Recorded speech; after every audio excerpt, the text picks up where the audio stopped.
de 15 heures. Alors, l'initiative passe de la cavalerie vers l'infanterie, alors que de chaque côté, les divisions de cavalerie sont assez fatiguées. Alors, on voit que les Russes, euh, autour du côté sud-est, ont attribué 3 points de commandement.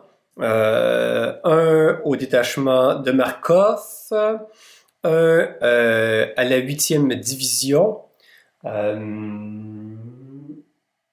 de Essen et un autre à la division de Tolstoï.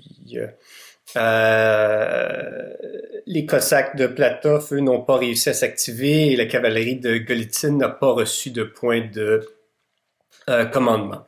Du côté français, un point de commandement pour la 3e division de Gudin, qui vise à mettre de la pression ici sur les hauteurs détenues par Tolstoï.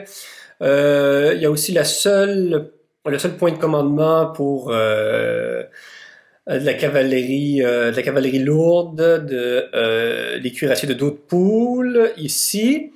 Et si on monte un peu plus à l'est, il y a un point de commandement pour la 2e division de Friant et un aussi pour la cavalerie légère du 3e corps, qui, elle, son objectif, elle hésite encore entre la possibilité de les menacer, les chariots de munitions de la réserve d'artillerie à cheval russe derrière Kleinsausgarten, ou encore d'aller forcer la fuite de tous ces fuyards russes qui sont juste à côté du dépôt vers lequel ils doivent s'enfuir et qui sont en train de se regrouper dans l'Ampach. Au centre, cette fois-ci, aucun point de commandement. Les autres points de commandement sont tous au nord d'Eylau. Alors, les Français n'ont attribué qu'un seul point de commandement à la garde et un des détachements de cavalerie légère a réussi à s'activer là, mais il ne compte plus qu'un seul régiment de chasseurs à cheval. Du côté prusso-russe, il y a un point de commandement pour le détachement prussien de Diercke ici, qui va essayer de rejoindre les deux autres détachements et former une ligne devant les Français, et aussi plus au nord, un point de commandement pour le détachement de Markov qui va venir appuyer les détachements prussiens. Alors on se revoit après les segments de manœuvre et de combat à feu.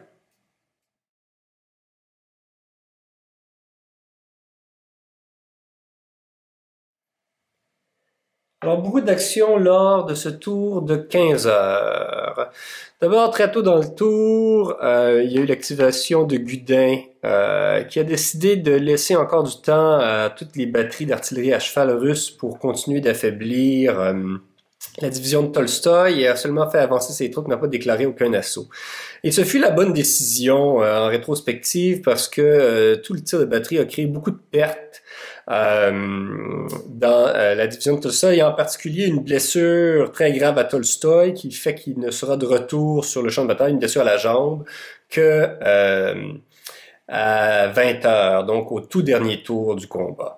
Donc, heureusement pour les Russes, le point de commandement n'est pas perdu. Il y a une règle spéciale qui permet à un des deux aides de camp spéciaux de prendre le relais. Il y en a un qui est mort, Barclay Tolly, mais il y a encore le prince Bagration qui, lui, a pris le relais, s'est rendu auprès de la 3e division et va commencer à assumer son commandement au prochain tour et va générer le point de commandement que générait Tolstoï. Par contre, ça veut dire que Bagration a dû abandonner le commandement de la division de cavalerie de Pahlen. Alors, c'est l'aide de camp de Tolstoï, là, qui commandait aussi l'aile gauche, dans laquelle se trouve la division de Pahlen, qui va prendre le relais du commandement de cette division, mais il n'a pas pu encore la rejoindre. Il se trouve encore avec les troupes de Tolstoï.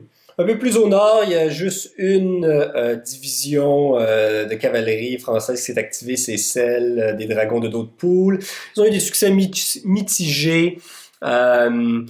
Il y a un des régiments qui a été intercepté par les Cosaques avec Platov et qui a été vaincu, mais par contre Platov, en essayant après ça de se déplacer, a lui-même été intercepté par un régiment de dragons et il a été mis en fuite après cette interception.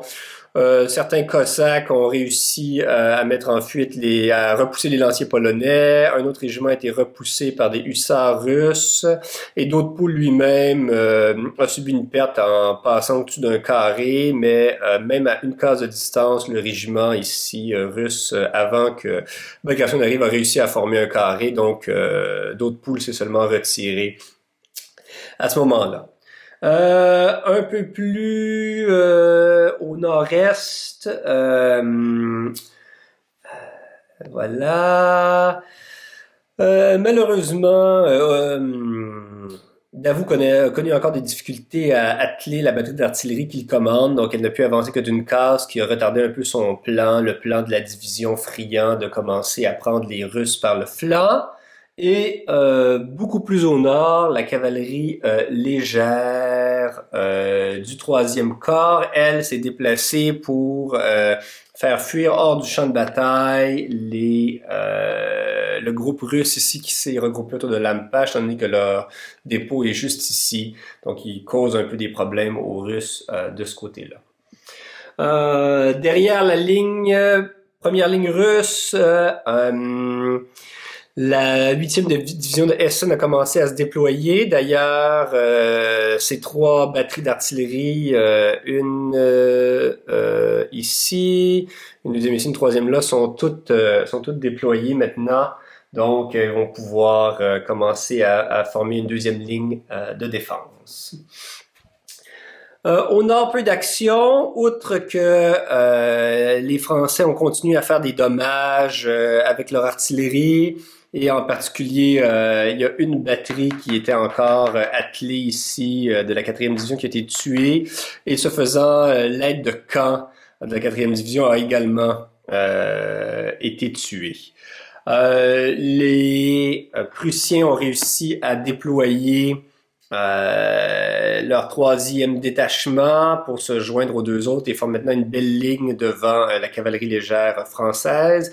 Et derrière eux, couvrant leurs arrières, le détachement de Markov s'est avancé. Donc beaucoup d'actions ce tour-ci. Les pertes commencent à s'accumuler.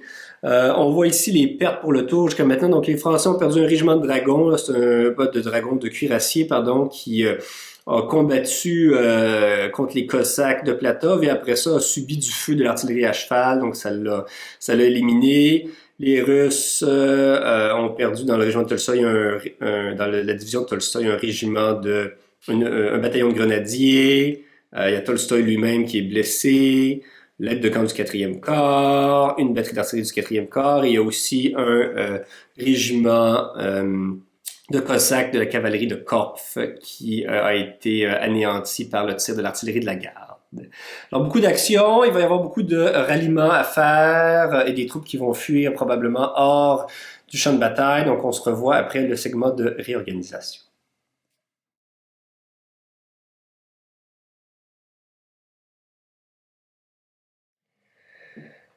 Alors la réorganisation au nord des Lousses n'a pas été aussi bien pour les Russes que ça a été dans les derniers tours. Leurs 3 régiments de cavalerie qui étaient désorganisés, leurs 3 régiments de dragons, en fait, sont tous restés désorganisés. Par contre, le régiment de dragons qui était en déroute à Schloditten, lui, a réussi à retrouver son bon ordre avec l'aide de camp de Bennigsen. Du côté du front sud-est, la plupart des régiments russes et français ont réussi à retrouver leur bon ordre.